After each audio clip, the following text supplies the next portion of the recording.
को एक बहुत ही इम्पोर्टेंट बात के बारे में बताने वाला हूँ। अच्छी खासी तैयारी करने के बावजूद भी स्टूडेंट क्या है, जब मॉक टेस्ट देते हैं तो क्वेश्चन से बाय डिफ़ॉल्ट एक डर सा उनको लगा रहता है, खास करके मैथ के क्वेश्चन से, कि वो पढ़ने से पहले कि पता नहीं इसके अंदर क्या होगा, पता नहीं इस क्वेश्चन के अंदर क्या होगा। और कई बार ऐसा भी होता होगा कि भाई जो क्वेश्चन है वो पहले से ही आप थोड़े से नर्वस हैं, बट क्वेश्चन क्या निकला, आसान सा निकला, खोदा पहाड़ निकली चुईया। बट आप बिना वजह डर तो रहे ही थे। क्वेश्चन आसान निकला बट फिर भी आप डरे तो थे ही। तो आप तो बिना वजह मतलब वेस्ट में ही डर गए।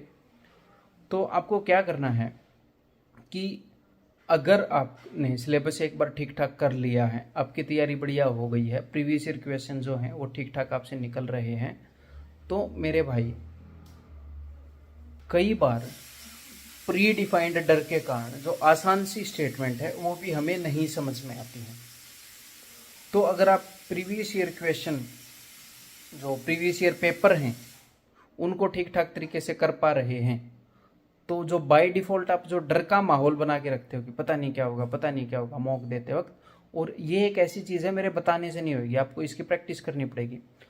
तो आपने क्या करना है, बाय डिफ़ॉल्ट आपने कॉन्फिडेंट होने का माहौल बनाने की कोशिश करनी है। मेरे कहने से तो ये होगा नहीं, तो आपने कोशिश करनी है। जब आप इस चीज़ की बार बार प्रैक्टिस करोगे, प्रैक्टिस कैसे होगी, जब मॉक्स के अंदर आप एग्जैक्टली इस काम को बार बार करोगे।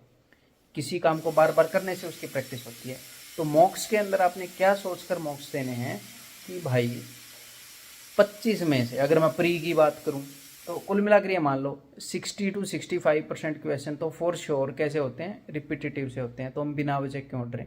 तो आपने बाय डिफ़ॉल्ट कॉन्फिडेंट होकर क्वेश्चन को पढ़ना है। एट द मैक्स क्या हो जाएगा, क्वेश्चन ऐसा होगा कि हो सकता है आपको उस वक्त ना आए, तो बिल्कुल रिलैक्स होकर, कॉन्फिडेंट होकर आप आगे से क्वेश्चन को पढ़ेंगे और ये मानकर क्वेश्चन को पढ़ेंगे। एक तो आपका माइंड सेट रहता है कि पता नहीं अगले क्वेश्चन में क्या होगा, पता नहीं अगले क्वेश्चन में क्या होगा, अरे ये तो अलजेब्रा का है, अरे ये तो ट्रिग्नोमेट्री का है, ये तो टाइम एंड डिस्टेंस का है, पता नहीं क्या होगा। और मैक्सिमम क्वेश्चन ऐसे निकलते हैं कि ठीक ठाक तैयारी तो वो हो जाते हैं, तो हमारा डरना तो वेस्ट गया।